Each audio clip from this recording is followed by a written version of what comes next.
Magandang araw, BSED Filipino Tuto. Isang panibagong araw at panibagong paksa na naman ang ating tutunghayan at tutuklasin sa araw na ito. Kaya naman ay naway kayong lahat ay nasa mabuti at maayos na kalagayan dahil alam naman nating lahat na may biglang pagyanig kagabi. Kaya sa oras na ito naway kayo ay nasa mabuting kalagayan at nasa maayos at ligtas na lugar. Ngayong araw ay ipagpapatuloy namin ang pagtatalakay at ang paksang tatalakayin namin ay napapatungkol sa mga estratehiya ng pagtataya sa classroom.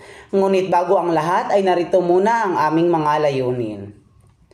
Pagkatapos ng talakayan, ang mga mag-aaral ay inaasahang una, ay natutukoy ang mga bahagi at halimbawa ng rubrics at ang kahalagahan nito bilang estratehiya ng pagtataya sa classroom.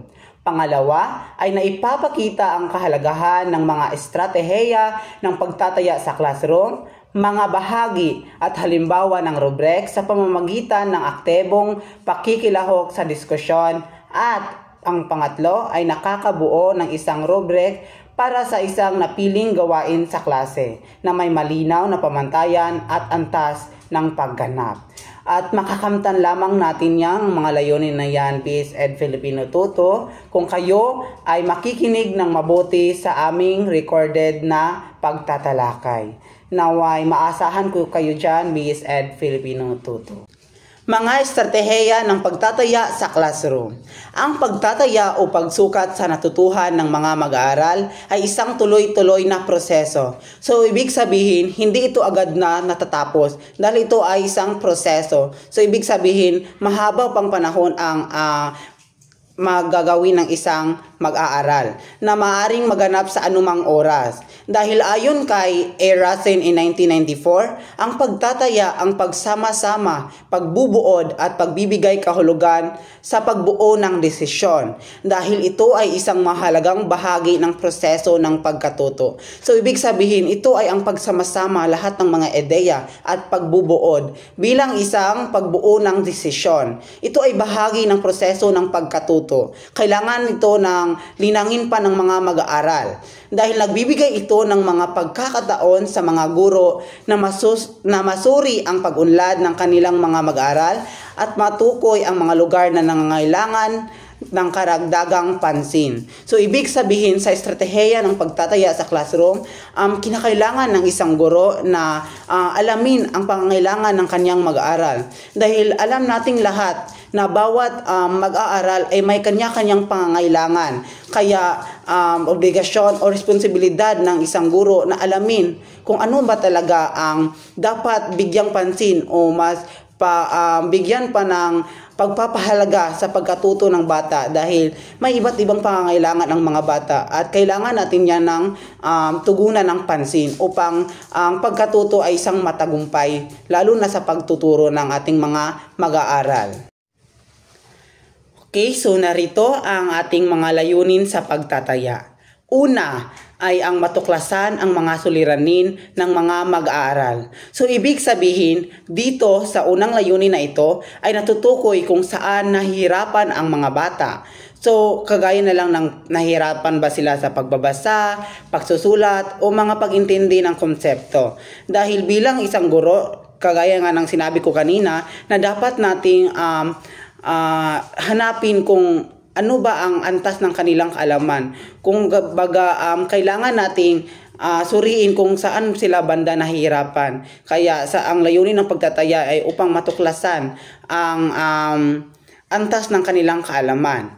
At ang pangalawa ay magdesisyonan ng kahusayang pang-akademiko ng mga mag-aaral. So, ibig sabihin, nakikita kung gaano kagaling ang mag-aaral at kung anong antas ng kalaman o kasanayan ang mayroon siya. So, ibig sabihin dito sa pagtatayang pang-classroom, natitiyak natin, nakikita natin, merong resulta kung anong antas ang kalaman meron ang ating estudyante. Dahil doon natutukoy natin kung ano pa ba ang kailangan niyang pag-aralan pang mga bahagi ng kanyang pagkatuto. At ang pangatlo naman ay ang makapagbibigay ng feedback at insentibo sa mga mag-aaral. So dito, naibibigay ng guro ang tamang puna o feedback at gantimpala o pagkilala para mahikayat pa silang magpatuloy. So bilang isang guro, kailangan nating bigyan ng feedback o puna ang ating mag-aaral. Lalo na kapag sila ay sumasagot sa mga katanungan natin. Di pwedeng baliwalain lang natin sila. Halimbawa, may isang estudyante na sumagot tapos mali ang kanyang sinabi. So, tayong mga guro, dapat hindi natin sabihin na, mali ka, ay, walang saysay ang iyong kasagutan. Hindi, bawal yan. Dahil dito, nawawala ng kompetensya. Nawawala ng tiwala sa sarili ang ating mga mag-aaral. Kumbaga, maaring hindi mawalan siya ng gana sa pag-aaral. Kaya, bigyan natin sila ng magandang feedback o gantimpala upang sila ay magpatuloy pa at paghusayan pa ang kanilang pag-aaral. Okay, at ang pang-apat na layunin ng pagtataya ay ang makapagplano at makapagsagawa ng pagtuturo. So, ibig sabihin, kapag meron tayong ginawang pagtataya at batay sa resulta ng ating pagtataya, makapag-adjust, no? Pwedeng makapag-adjust ang isang guro sa kanyang banghay-aralin o ang estratehiya niya sa pagtuturo upang maging mas epektibo ang kanyang pagtuturo. Dahil kapag meron na tayong nalalaman sa mga resulta ng ating pagtataya, dito natin natutukoy kung saan banda kailangan panglinangin ang ating mag-aaral at kung ano pa ang mga estratehiya na gagawin o ang dapat gawin ng isang guro upang maging epektibo ang kanyang pagtuturo. Yan ang ibig sabihin ng pang-apat na layunin ng pagtataya. At ang panglima ay ang mailantad at mapanatili ang kaganapang sosyal sa loob ng silid-aralan. So, ibig sabihin, tinatiyak dito na maging maayos at epektibo na may kooperasyon ang bawat isa sa klase upang matututo sila ng sama-sama. So, hindi kailangan na mag-isa lang tayong natututo dahil kailangan rin natin ng may kaagapay sa ating pag-aaral dahil parang mawalang silbi kung tayo lang ay mag-isang nag-aaral. Kaya kailangan natin ng mga tao na meron tayong kaagapay sa bawat natutunan natin sa buhay. Ngayon ay narito ang mga estratehiya sa pagtataya sa Filipino. Ang mga estratehiya sa pagtataya sa Filipino ay naglalayong masuri ang iba't ibang aspeto ng pag-unlad ng mga mag-aaral. Sa Filipino, maaaring isama ang mga sumusunod. Una ay ang pagsusulit at pagtatanong. Gumagamit ng mga oral at written test upang suriin ang pag-unawa ng mga estudyante sa mga aralin. So, ibig sabihin, sa estratehiya na ito ay ginagamitan ng oral at written. Halimbawa, mga quiz, mga recitation, or mga written exam. Kagaya na lamang ng kapag ang ating guro ay pinapagawa tayo ng isang sanaysay tungkol sa paksang tinalakay niya. Yan nakapaloob ang pag-estratehiya sa pagtataya, pagsusulit at pagtatanong. At ang pangalawa naman ay ang rubrics. So, sa rubrics, magdisenyo ng rubrics upang maging malinaw ang pamantayan sa pagtataya ng mga gawain at proyekto. Dito, ang pagbuo ng rubric ay para malinaw, masukat ang kalidad na isang gawain o isang proyekto. So halimbawa na lang ito ay nung rubric sa paggawa ng tula o mga performance task. Kagaya ng ginawa natin kay Ma'am Jitami sa ating lito na kung saan tinanghal natin ang ating mga malikhaing tula. Sa rubrics ay doon magsisilbing gabay sa atin upang kung ano ang kailangan nating dapat gawin upang maging isang epektibo at mahusay ang ating pagtatanghal, lalo na yung ginawa nating tula na kung saan tinignan talaga natin ang rubrics ng mga bawat pamantayan upang makabuo tayo ng isang makabuluhan at malikhaing tula. Narito ang ating pangatlong estratehiya, ang self-assessment. So dito, hikayatin ang mga estudyante na suriin ang kanilang sariling pag-unlad at kakayahan. So dito sa estratehiya na ito, ang yung mga estudyante mismo ang nagsusuri sa kanilang mga sariling pag-unlad. Halimbawa na lamang ay yung reflection paper na kung saan hinahayaan ang mga estudyante na ibigay ang kanilang mga opinion at mga sariling pandamdamin sa mga tungkol sa mga bagay-bagay. Halimbawa, noong tayo ay nasa high school pa lamang, 'di ba? Maraming mga guro natin na merong ipapanood na mga pelikula at pagkatapos na mapanood ang pelikula ay meron tayong gagawin na reaction paper tungkol sa ating napanood, kung ano ba yung mga natutunan natin, yung ano bang mga kung ano yung mga realization, ganon. So dito napapaunlad ang kanilang sariling kakayahan dito sa self-assessment. Okay? So ang kasunod ay ang peer assessment. So dito magpatupad ng sistema kung saan ang mga estudyante ay nagtutulungan at nagbibigay ng feedback sa isa't isa. So ibig sabihin sa peer assessment, meron kayong kaagapay sa pagpapaunlad ng inyong pagkatuto. Halimbawa, isang group work evaluation. Dito merong bawat grupo ay nagbibigay ng iba't ibang feedback tungkol sa kanilang mga ginawa. At dito malilinang ang pagtutulungan ng mga bawat mag-aaral upang maging epektibo ang pagkatuto nila. At ang panghuli ay ang portfolio. So dito mag-ipon ng mga halimbawa ng magawain ng estudyante upang ipakita ang kanilang pag-unlad sa loob ng isang takdang panahon. Ibig sabihin, ito ang koleksyon ng mga gawaing isinagawa ng mag-aaral sa loob ng isang panahon bilang ebidensya ng kanilang pag-unlad. Dito natutukoy nila ang iba't ibang bahagi ng kanilang pag-unlad sa kanilang natutunan.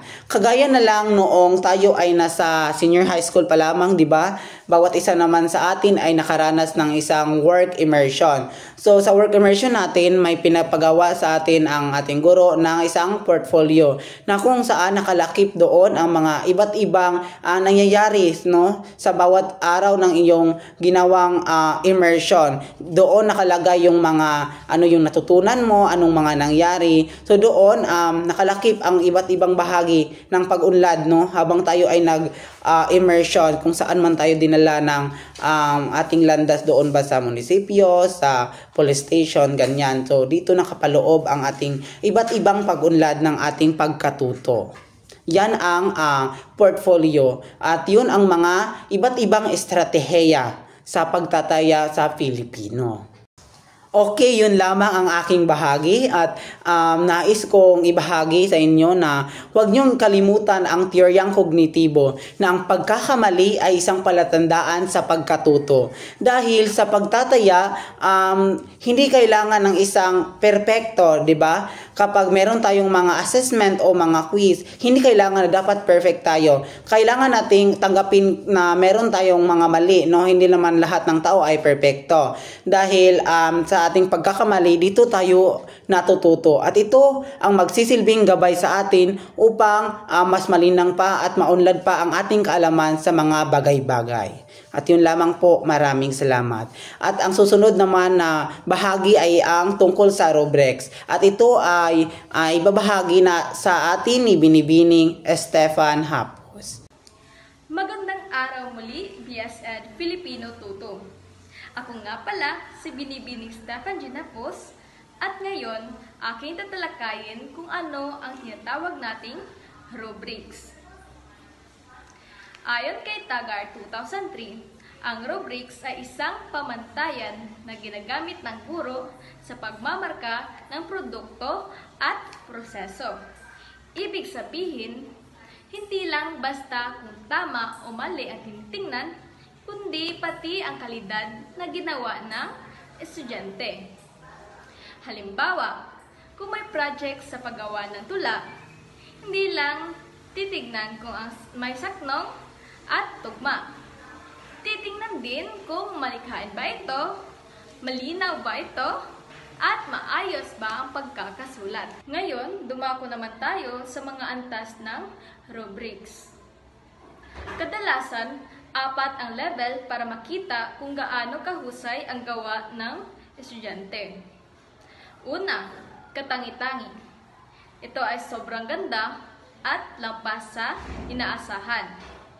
Pangalawa, ganap, kompleto at maayos ang nilalaman. Pangatlo, kasiya-siya, sakto lang, may kulang, pero pwede na. Pang-apat at ang panghuli, hindi sapat, kulang, hindi malinaw, at maraming mali. Mga katangian ng bawat antas. Una, katangi-tangi o exceptional. Ito ang pinaka mataas na antas ng marka. Ang gawa ay malikain, malalim at lampas sa inaasahan. Halimbawa, sa paggawa ng sanaysay, hindi lang malinaw ang ideya, kundi nakapagdala rin ng makabuluhan at malikain na kaisipan na nagkakaantig sa bumabasa. Pangalawa, ganap o thorough. Ikalawang pinakamataas na antas. Ang gawa ay kumpleto, malinaw at maayos. Hindi man sobrang outstanding katulad ng katangi-tangi, pero pasok sa lahat ng pamantayan. Halimbawa, sa paggawa ng poster, malinaw ang tema, kumpleto ang detalye, at madaling maintindihan ng audience. Pangatlo, kasiya-siya o adequate. Ikatlong antas. Ang gawa ay sapat lang para makapasa pero kulang sa lalim at orihinalidad. Halimbawa, sa paggawa ng talumpati, nakapagsulat naman pero karaniwan at paulit-ulit ang ideya. Sakto lang ang nilalaman, ngunit hindi nakakaantig. Pang-apat, hindi sapat o inadequate. Pinakamababang antas. Ang gawa ay kulang, watak-watak, at hindi malinaw ang pagkakapaliwanag. Halimbawa, sa paggawa ng infographics, kalat-kalat ang impormasyon, kulang sa detalye, at hindi madaling maintindihan ng mambabasa. So, nakuha lang ba ang mga katangian ng bawat antas?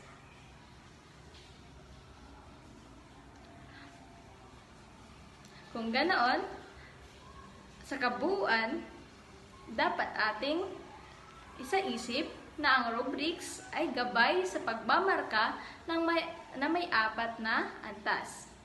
Una, katangi-tangi. Pangalawa, ganap. Pangatlo, kasiya-siya. At pang-apat, hindi sapat. Dito nakikita kung gaano kahusay ang nagawa ng estudyante, mula sa pinakamataas hanggang sa pinakamababang pamantayan. At yun lang ang aking parte, at ang susunod na magtatalakay ay si Binibining Risha. Muli, magandang araw sa ating lahat. Atin namang tatalakayin ang mga uri ng rubric. Una, ang holistic rubric. Ito ay naglalarawan ng kabuuang kalidad ng isang performance o produkto. Sa madaling salita, ang holistic rubric ay ang pagbibigay ng kabuuang score sa isang gawain.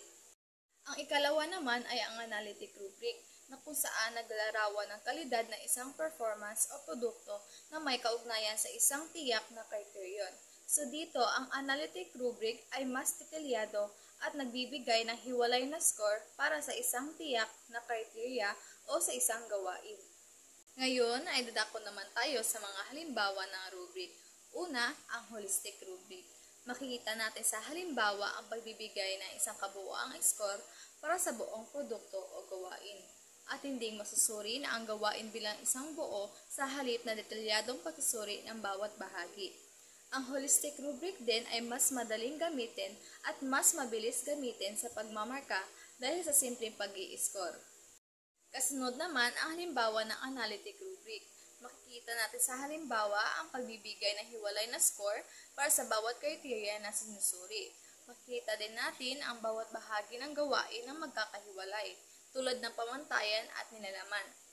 Dito sa analytic rubric ay ang mga individual na score ay nagbibigay ng malinaw na larawan ng mga kalakasan at kahinaan ng mga mag-aaral na nagbibigay daan para sa nakakatutok na pagtuturo. Ngayon ay dadako naman tayo sa mga halimbawa ng analytic rubric. Ang analytic rubric ay may 6 na bahagi. Una, ang pamagat. Ito ay nagsasaad kung patungkol saan ang rubric na ito, kung ito ba ay patungkol sa tula at iba pa. Pangalawa, pamantayan o criteria. Dito makikita kung ano-anong aspeto mamarkahan ang mga mag-aaral. Ito yung mga aspeto na sinusunod sa pagmamarka. Ikatlo, antas ng pagganap, performance level. Ito ay nagpapakita ng iba't ibang level o antas na kahusayan ng mga mag-aaral sa bawat pamantayan. Ito yung mga bilang na antas ng 5, 4, at 3. Ika-4, paglalarawan ng pagganap o performance descriptors. Naglalarawan o nagbibigay kahulugan sa kalidad ng pagganap na ipinapakita sa bawat pamantayan. Halimbawa na dito kung ang pagtatanghal ay napapaliwanag ng maayos, sumusunod sa format o puno ng kaalaman. Ika-5, puntos o marka. Numerical value na itinatakda sa bawat antas ng pamantayan. At huli, kabuuang marka. Pinagsasama-samang puntos para sa lahat ng pamantayan. At ito ang halimbawa na nagpapakita ng mga bahagi ng analytic rubric. Nangunguna ang pamagat, sunod ang pamantayan, antas ng pagganap, paglalarawan ng pagganap, puntos o marka, at panghuli ang kabuuang marka. Ngayon ay dadako naman tayo sa mga bahagi ng holistic rubric. Kung ang analytic rubric ay may 6 na bahagi, ang holistic rubric ay may 3 bahagi lamang. Una, ang pamagat. Ito ay nagsasaad kung patungkol saan ang rubric na ito. Ikalawa, antas ng pagganap o performance level. Ito ang mga level ng kalidad ng kabuuang gawain. Kung ito ba ay napakagaling, magaling, katamtaman o nangangailangan ng pagsasanay. Ikatlo, paglalarawan ng pagganap o performance descriptors. Ito ang detalyadong paliwanag kung ano ang katangian ng gawain sa bawat antas. At ito ang halimbawa na nagpapakita ng mga bahagi ng holistic rubric. Una, ang pamagat. Ikalawa, ang antas ng pagganap. At ang ikahuli, ang paglalarawan ng pagganap. Kung kayo ay nagtataka kung bakit mas kaunti ang bahagi ng holistic rubric kaysa sa analytic rubric, ay dahil ang holistic rubric ay nagbibigay ng kabuuang pagtatasa. Samantala, ang analytic rubric ay mas detalyado at nagbibigay ng tiyak na feedback. Muli, magandang araw sa lahat. Ngayon ay pag-uusapan naman natin kung paano gumawa ng rubric. Ang rubric ay isang mahalagang kasangkapan na ginagamit upang makasukat ang kalidad na gawa o performance ng mga mag-aaral. Sa pamamagitan ng rubric, malinaw nating matutukoy kung alin ang napakaganda, maganda o hindi gaanong mahusay na output. Una ay alamin ang layunin. Bago ka gumawa ng rubric, dapat alam mo muna kung ano ang nais mong masukat. Halimbawa, ang pagiging malikhain ba, ang kaayusan ba ng gawa o ang lawak ng kaalaman ng isang estudyante. Pangalawa ay mamili ng uri ng rubric. May 2 uri ng rubric, holistic at analytic. Pag sinabi nating holistic, ito yung binibigyan ng kabuuang marka ang performance. Samantalang ang analytic, ito ay hinahati sa iba't ibang pamantayan, gaya ng nilalaman, organisasyon at presentasyon. Ang pangatlo ay ang pagpili ng aktibidad o output na susuriin. So sa pagpili ng aktibidad na susuriin, dapat ito'y maging malinaw kung anong gawa ang susuriin. Halimbawa, ito ba ay poster making, essay, or group performance. Ang pang-apat ay ang pagtukoy sa pamantayan o criteria. Ito ang mga aspeto na dapat nating susuriin sa isang likha o gawa. Halimbawa nito ay ang kaugnayan sa paksa, pagkamalikhain, kaangkupan ng konsepto, o orihinalidad at ang kabuuang presentasyon. Ang panglima ay ang pagtukoy sa antas ng pagganap o performance level. Dito dapat may malinaw na kategorya. Dito natin matutukoy kung ang iyong gawa ay napakahusay ba, mahusay o di gaanong mahusay. Ang pang-anim ay ang pagsulat ng puntos o sukatan. Dito nakalagay ang katumbas na puntos bawat antas. Halimbawa, kung ikaw ay nakakuha ng napakahusay, may katumbas itong 20 puntos. Kung ito'y mahusay, may 15 puntos. At kung di gaanong mahusay, may 10 puntos. Ito ang magiging basihan kung ilang puntos ba ang nakuha niyo sa inyong gawa. Ang pang-7 ay ang pagtukoy ng tagapaglarawan o deskriptor. Mahalaga ring ilagay ang paglalarawan ng bawat antas dahil dito natutukoy ng isang mag-aaral kung ano pa ang nais nilang idagdag o maging likha ang isang gawa. Halimbawa, ikaw ay makakuha ng napakahusay kung ang iyong gawa ay malinis, may kaugnayan sa paksa, may malikhaing disenyo at maayos ang pagpapaliwanag. Ikaw naman ay makakuha ng mahusay kung ang iyong gawa ay may kaugnayan ngunit medyo kulang sa paglalahad o disenyo. At ikaw ay makakuha ng di gaanong mahusay kung ang iyong gawa ay hindi malinaw ang paksa at walang kaukulang disenyo. Ang pang-8 at ang panghuli ay ang basahin muli ang ginawang rubric. Siguraduhing malinaw, patas at madaling unawain ng lahat.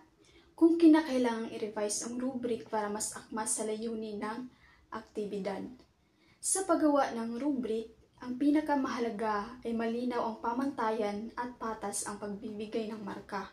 Sa ganitong paraan, alam ng mag-aaral kung ano ang inaasahan sa kanila at mas madali ring makita kung saan sila dapat mag-improve.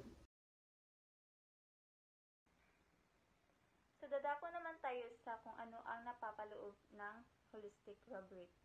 So, una ay pumili ng aktibidad o output na batay sa layunin ng paksa. So, una ay kailangan na piliin natin kung ano ang gawain o produkto ng mga mag-aaral ang kanilang susuriin. Halimbawa, sa paggawa ng mga posters, paggawa ng mga tula, awit o roleplay ay kailangan na nakabatay ito sa layunin upang mas angkop ang kanilang mga pagtataya. Pangalawa ay pagtukoy sa antas ng pagganap o performance level. Sa holistic rubric, 3 antas lang ang karaniwang ginagamit. Una ay ang napakahusay. Pangalawa ay mahusay. At ang pangatlo ay di gaanong mahusay. Sa pagtukoy ng antas ay ipinapakita nito ang pangkalahatang kalidad ng ginawa ng isang mag-aaral.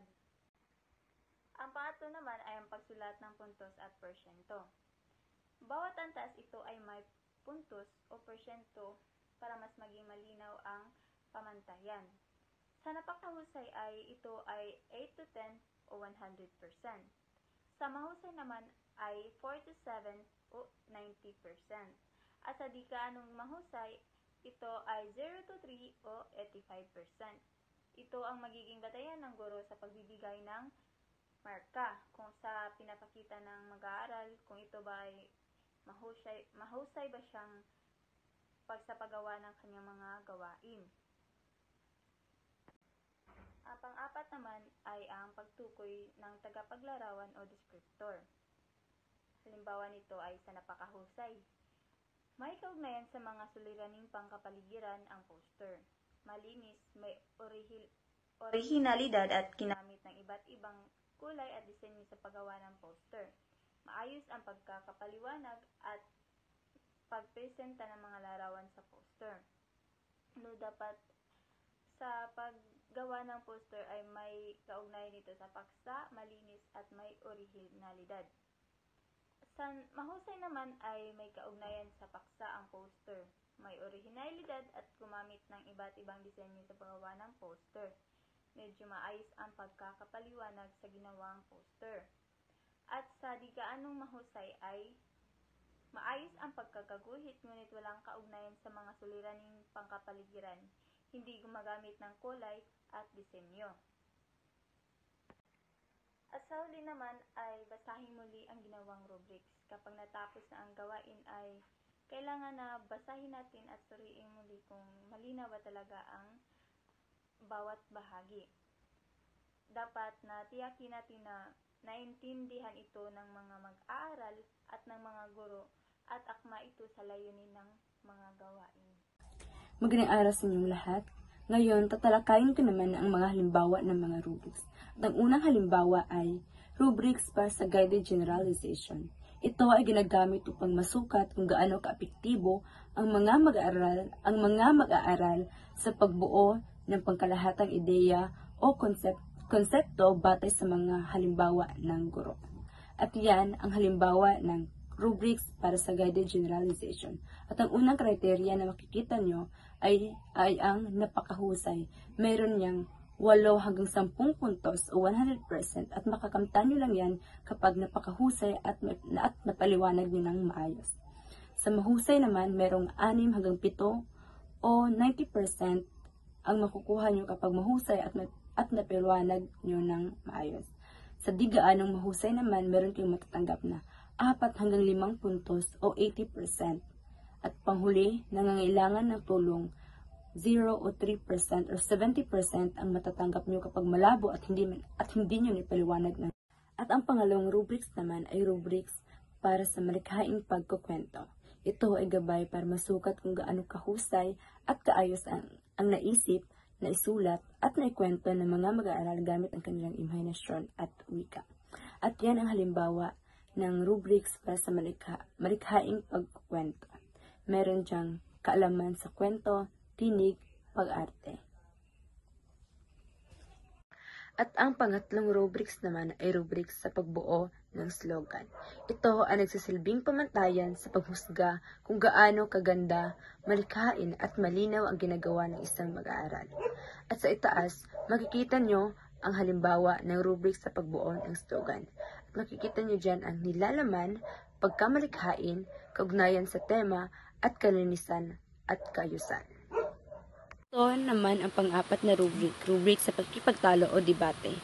Diyan makikita nyo sa itaas na merong pamantayan. Yan ang susundin nyo upang kayo ay makakuha ng malaking puntos.